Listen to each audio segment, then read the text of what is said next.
So book 2 is all about Grover making some new friends. Like lots of rescue dogs, going to the park can sometimes be a first-time experience. It definitely was for Grover. He had no idea that the nirvana of the park existed, and it's now his favourite place to be. He has oodles of friends. A lot of them actually come from the shelter. Grover is the office dog now at Sydney Dogs and Cats Home. So he comes in to work with me each day and greets new dogs when they arrive, helps them to calm down in the front office, stops them from being really anxious, which has been a fantastic thing to see.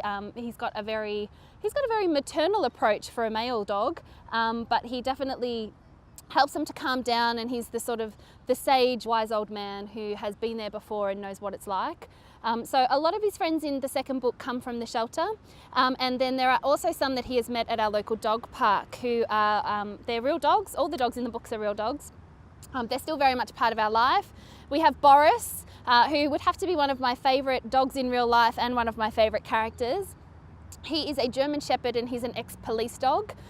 So he is an older dog, he's very wise, he's definitely still got that sort of regimented approach about him. Grover adores him, as do all the younger dogs. There is Hamish, who is a scruffy black puppy. He's a bit of a terrier. He came into the shelter and was promptly found another home with some beautiful young children. He idolises Grover, he idolises Boris, and he is ball obsessed. He plays every sport. He can play tennis, cricket, football, you name it, he can play it. And he's quite the larrikin in the book, constantly bringing balls and trying to encourage people to play.